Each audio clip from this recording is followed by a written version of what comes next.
Sugar ఉన్న వాళ్ళలో నోరు ఎందుకు డ్రై అయిపోతుంది అని మన ఒక సబ్స్క్రైబర్ కామెంట్ చేశారు. అయితే దాని గురించి ఈరోజు డీటెయిల్‌గా చెప్తాను. వీడియో ఎండ్ వరకైతే చూడండి. నార్మల్‌గా షుగర్ ఉన్న వాళ్ళలో ఏంటి, ఒకవేళ మీ షుగర్ కంట్రోల్‌లో లేదనుకోండి, ఏమవుతుంది, మీకు యూరిన్ అనేది ఎక్కువగా నడుస్తుంది. సో, దానివల్ల ఏమవుతుంది, మీ బాడీలో ఉన్న ఫ్లూయిడ్ అంతా, వాటర్ అంతా ఏమవుతుంది, యూరిన్ ద్వారా ఎళ్ళిపోతుంది. అలా ఎళ్ళిపోవడం వల్ల డీహైడ్రేషన్ ఎక్కువగా అవుతుంది.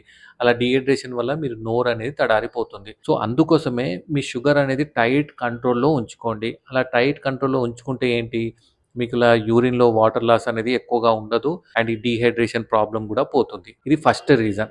సెకండ్ రీజన్ ఏంటంటే, ఇప్పుడు మీరు షుగర్‌లో కొన్ని మెడిసిన్స్ వాడుతుంటారు. ఈ డాపాగ్లిఫోసిన్ అని, ఎంఫాగ్లిఫోసిన్ అని ఇలాంటి మెడిసిన్ వల్ల ఏమవుతుంది, ఇదేం చేస్తుందంటే మన ఎక్సెస్ షుగర్ ఏదైతే బాడీలో ఉంటుందో అది యూరిన్ ద్వారా పంపిస్తుంది. అలాంటప్పుడు దాని ద్వారా వాటర్ గూడా ఎళ్ళిపోతుంది.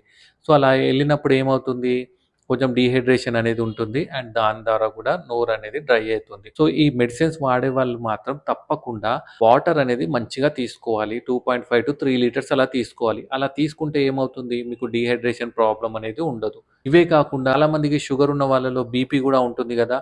సో, బీపీకి గూడా మెడిసిన్స్ వాడుతుంటారు. ఈ మెడిసిన్‌లో ఏంటంటే డయూరిటిక్స్ అనేది ఉంటాయి. ఎగ్జాంపుల్ టెల్మా హెచ్ గాని, టెల్మా సిటీ గాని, హైడ్రోక్లోరోథయాజైడ్ ఇలాంటియేంటంటే డయూరిటిక్స్ వల్ల ఏమవుతుంది, యూరిన్‌లో వాటర్ అనేది ఎక్కువగా పోతుంది. దానివల్ల గూడా ఏమంటారు, డీహైడ్రేషన్ అనేది ఉంటుంది. సో, అది గూడా వన్ ఆఫ్ ది రీజన్. ఇంకేంటంటే కొందరికేంటంటే నోట్లో ఇన్ఫెక్షన్స్ రావడం వల్ల, ఎగ్జాంపుల్ ఫంగల్ ఇన్ఫెక్షన్, క్యాండిడియాసిస్ దీనివల్ల గూడా నోరంతా డ్రై అయిపోతుంది. ఇంకోటేంటంటే చాలామంది వాటర్ సరిగ్గా తీసుకోరు. షుగర్ ఉన్నవాళ్ళు తప్పకుండా 2.5-3 లీటర్స్ వాటర్ తీసుకోవాలి. అలా తీసుకుంటే గూడా డీహైడ్రేషన్ ప్రాబ్లమ్ అనేది ఉండదు.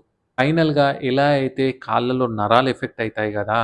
అలానే మన నోట్లో సలైవా ఎక్స్‌క్రీట్ చేసే గ్లాండ్స్ ఏదైతే ఉంటాయో, దాంట్లో నరాలు గూడా ఎఫెక్ట్ అవ్వడం వల్ల ఈ మౌత్ డ్రైనెస్ అనేది ఉంటుంది.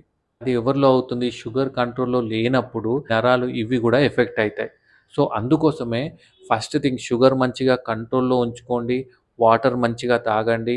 నోట్లో ఏమైనా ఇన్ఫెక్షన్స్ గానీ, ఏమైనా ప్రాబ్లమ్ ఉన్నా మీ డాక్టర్‌ని కన్సల్ట్ అవ్వండి.